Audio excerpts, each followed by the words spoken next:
Ձեզ 4-րդ հանրապետության չկայացած քաղաքացիներ, ձեր հետ կրկին քաղաքակրթությունն է ու ես ուզում եմ բոլորիս հարց տամ, թե ինչպես եղավ, որ Միքայել Աջապահյանը բանտում է, որպես իրական քրիստոնեական հավատքի իրական մարտիրոս, ինչպես կատարվեց, որ ընդդիմադիր կուսակցության քաղաքապետը սպանված է, ինչպես կատարվեց, որ մենք այդպես հողաթափ ենք, հայաթափ ենք, արցախաթափ ենք, գերիաշատ ենք և միևնույն է գտնվում ենք համեմատաբար առողջ, կայտառ, ուրախ վիճակում և ինչն է պատճառը, որ մենք իրար հարց ենք տալիս կորած, մոլորած մանուկների պես, թե ախր սենց ոնց եղավ, որ մենք բոլորս հայտնվեցինք այստեղ և մենք սկսում ենք մեղադրել ում ասես, մեզ, ընդդիմությանը, մարդկությանը, գեոպոլիտիկան, ընդ որում ասեմ ձեզ, որ բոլորը, դե իշխանության մասին չեմ խոսում, որտեղ մեղադրելու բան չկա, մեղադրել հնարավոր չէ այն ինչ, որ պետք է և հասկանալի է և անխուսափելի է համարել իրական ճշմարտություն։ Բայց ոնց հասանք մենք այս օրին և ոնց եղավ, որ մենք հայտնվեցինք այն վիճակում, երբ որ կոգնիտիվ դիսոնանսը, խաբվածության և անարդարության զգացումը մեզ տանջելու է դեռևս շատ երկար, ասեմ ձեզ, մինչև մահ։ Ինձ իմ մշակութային միտքը տանում է դեպի վաղնջական անցյալ, դեպի նախնադարյան ժամանակաշրջանը։ Նախնադարյան մարդը բարոյականության խնդիր չուներ։ Նա կարող էր քնել, ում հետ ուզեր, հա, նա կարող էր կենակցել, ուտել, ով որ ուժեղ էր ուտում էր ինչ որ կարելի է, իսկ ով որ թույլ էր չէր ուտում նույնիսկ այն ինչ որ պետք է, որ այս տրամաբանությունը հիմա մեզ փորձում փաթաթել մեր վզին, նախնադարյան մարդը ուներ լիքը լիազորություններ, որովհետև ինքը չէր գիտակցում իր արարքների լավն ու վատը։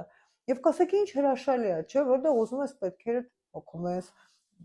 ցանկացած տիպի, սննդային, սեռական, չգիտեմ ինչ ձևի, որտեղ ուզում ես, ինչ ուզում անում ես, և քեզ մնում է միայն մի բան՝ շատացնել ուժը, շատացնել ուժը, շատացնել ուժը և հասնել նրան, որ 21-րդ դարում ասենք ոչ թե կա օրենքի ուժ, այլ ուժի օրենք։ Բայց գիտեք ինչն է մարդկության խնդիրը։ Կենդանին ամեն ինչը զգում է բնազդով։ Մարդկությունը ի վերջո ամեն ինչը ճանաչում է փորձով։ Այսինքն գայելը որ ծնվում է, ինքը ի սկզբանե խնդիր չունի փորձ հավաքելու, տարբերելու թե որն է իր ուտելիքը, որն է ճիշտը, որն է սխալը։ Կատվի ձագը ծնված պահից գիտի որն է թունավոր խոտը և որն է, ասենք, իր բժշկման խոտը։ Մայրը չի տանում և սովորեցնում նրան, որ սա լավն է, սա վատը։ Մարդկությունը անխուսափելիորեն պիտի տարբերի որն է լավը, որն է վատը։ Թունավոր հատապտուղը չուտի։ Թունավոր հատապտուղը բնազդի մեջ չի։ Թունավոր հատապտուղը չի փոխանցվում սերնդից սերունդ, բանը իբրև ներքին գիտելիք։ Թունավոր հատապտուղը պետք է նախորդը սովորացնի հաջորդին, որ գիտես ինչ, այս գայլապտուղը թունավոր է, չուտես, կմեռնես։ Ուղղակի կմեռնես։ Նույն ձևով պետք է հանգիստ սովորացնեն հասարակությանը, որ ախր տարբեր մարդկանց հետ կենակցելու հետևանքով առաջանում են տարբեր հիվանդություններ, առաջանում է բարոյական դեգրադացիա, չանեք, կմեռնեք։ Նույն ձևով պետք է հասկացնեն մարդկությանը, որ եթե դու շատ ուտում ես, ստամոքսը տրաքում է։ Նույն ձևով հասարակությանը պետք է հասկացնեն, որ երբ որ դու բարոյականությունից չափից դուրս շատ արարքներ ես անում բարոյականությանը հակասող, քաղաքը, այսինքն ստրուկտուրան, այսինքն հանրությունը փլուզվում է։ Եվ այդ փլուզվելու հետևանքով մենք ունենում ենք ներքին փլուզում, որը արտաքուստ այդպես էլ երևացող չի, բայց հավատացեք ձեզ, մշակութային ողջ փորձը ցույց է տալիս, որ երբ որ կատարվում է ներքին փլուզում, արտաքին փլուզումը հաշված քայլեր այն կողմը։ Այսինքն չի կարելի ապրել ներքին փլուզման մեջ ու ակնկալել արտաքին բարեկեցություն, ինչպես հիմա բոլորը ակնկալում են։ Հիմա կանենք առևտուր, հիմա կանենք, չգիտեմ, խաղաղության խաչմերուկ և ամեն ինչ լավ կլինի։ Չի կարող լավ լինել այնտեղ, որտեղ բոլորը ներքին փլուզված է։ ասեմ ձեզ, որ լավի եւ վատի կատեգորիան դա բարոյական այն ստանդարտներն են,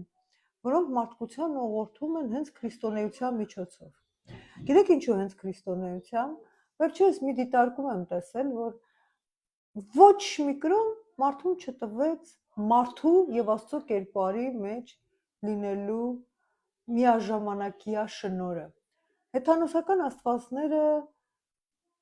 կենակցում էին կենդանիների հետ, ծնվում էր կես մարդ, կես կենդանի, խտոնիկ հրեշներ։ Բուդդիստական աստվածածությունները լավ ապրում են կենդանական մարմնի եւ կենդանական բնական տիեզերքի մեջ, որտեղ մարդու ուղեղը եւ բարոյականությունը չափ սահմանագից չեն դնում։ Հիմա, եթե դու սահմանագից չես դնում, դու չես ձուլվում բնության հետ, հույս չունենաս, դու չես ձուլվում տիեզերքի հետ, հույս չունենաս, դու չես դառնում աշխարհի քաղաքացի, հույս չունենաս, դու ընդամենը դառնում ես կենդանի։ Հիմա ինչ ասեմ, 4-րդ հանրապետության կենդանիներին ենք ողջունելու, որտեղ խիղճը բանտարկված է, իսկ այլակարծությունը սպանված, թե փորձելու ենք հասկանալ, որտեղ է թունավոր հատապտուղը։ Ձեր հետ քաղաքակրթությունն է։